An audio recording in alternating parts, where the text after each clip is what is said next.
Olá, eu me chamo Gabriel Silva Almeida e essa apresentação decorre de um projeto de iniciação científica desenvolvido no âmbito do projeto Cultura e Política no Brasil Contemporâneo, um panorama da literatura e do cinema documentário em regime de urgência no pós-2013, orientado pela professora Raquel Esteves Lima e com financiamento do CNPq.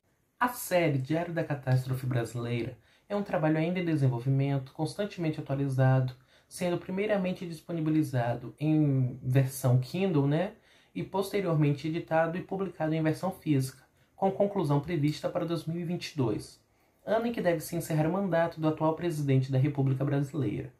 Ricardo Lísias, ao refletir sobre o atual contexto político brasileiro, acaba formulando uma série de imagens que imprimem uma interpretação particular de Brasil. Bem, na etapa inicial da pesquisa, buscamos refletir sobre a noção de literatura de urgência e sua relação com a intervenção política proporcionada pelo autor na obra em pauta. Além disso, também propomos analisar como a obra em questão insere-se no paradigma dos novos realismos das narrativas contemporâneas. Karl Erik Schellhammer aponta, como marca dos novos realismos na literatura brasileira, a vontade de alguns escritores e artistas de relacionarem sua literatura e arte com a realidade social e cultural em que emerge, trazendo esse contexto para dentro da obra, esteticamente, e situando a própria produção artística como força transformadora.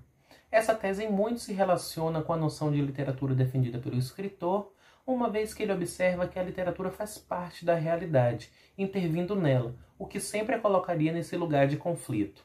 Daí emerge também a dimensão comunitária, participativa e ética, já observada e pontuada por Karl Erik Schellhammer como marca das narrativas brasileiras contemporâneas. Em um segundo momento, buscamos investigar como o escritor desmonta a forma canônica do gênero diário. Philippe Legenne foi fundamental nessa etapa, uma vez que ele aponta os diários como atividades que são mantidas durante uma crise. No caso do Diário da Catástrofe Brasileira, trata-se de um modo de lidar com o trauma imposto pelo resultado das eleições presidenciais do Brasil no ano de 2018. Entretanto, o escritor se afasta dos diários íntimos formados em esfera particular ao propor uma série de diários públicos que são endereçados a uma coletividade e que ganham dimensão de arquivos do presente, articulados na tentativa de entender e superar a crise. Nesse sentido, podemos considerar a potência memorialística do gênero diário, ao servir como um documento que exerce ou possivelmente exercerá contribuição à história. Desse modo, evocamos François Simonet Henin para pensar a noção de diário externo, ou seja, uma crônica da atualidade, eco das solicitações exteriores, diário mais dos outros que de si mesmo, ainda que tenha em sua composição marcas constitutivas da forma canônica do gênero diário, a exemplo da escrita fragmentária e da anotação de eventos datados. A forma canônica do gênero diário também pressupõe a falta de alteração, a sua fixação. Na contramão dessas características, ao transpor o texto de um suporte digital para o físico, Ricardo Lísias impõe mudanças, revisões textuais, acréscimos, que também podem ser entendidos como um exercício de atualização e criticidade, tão caros em tempos obscuros como o nosso. Por fim, buscamos captar e analisar algumas imagens construídas pelo escritor, de modo a situar a leitura através da hipótese de que Ricardo Lísias se configura como intérprete do Brasil, uma vez que desvela muito da tradição brasileira enquanto sociedade patriarcal e repressora.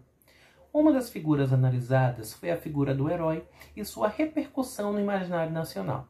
Ricardo Lísias conduz sua leitura com foco na ideia de que a campanha eleitoral do atual presidente brasileiro investiu massivamente em promessas, como acabar com o comunismo, com a corrupção, extinguir o kit gay e fazer evaporar a ideologia de gênero.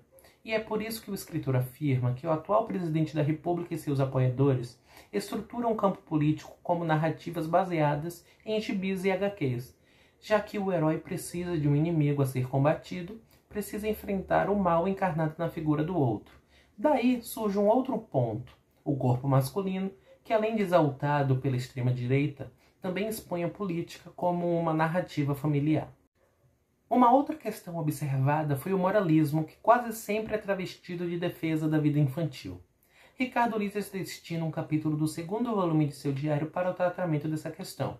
O capítulo é intitulado Crianças e Adolescentes em Tempos Sombrios, e parte de reflexões sobre como a pulsão de morte, que foi um tema bastante discutido no primeiro volume dos diários, está conectada com as crianças, uma vez que elas exercem algum tipo de atração nesse tipo de gente, porque lembra justamente a passagem do tempo e, portanto, a proximidade cada vez maior da morte. A nível de conclusão, Ricardo Lises imprime um modo particular de ler e sentir o Brasil contemporâneo. Do ponto de vista estético, forma um diário multifacetado e desmonta a forma canônica do gênero ao convocar uma coletividade para tornar-se leitora do seu livro, entendido aqui como um arquivo que capta cenas de um Brasil catastrófico. Não é à toa também que o escritor evidencia a urgência de falar aqui e agora frente ao caos em que o país se encontra.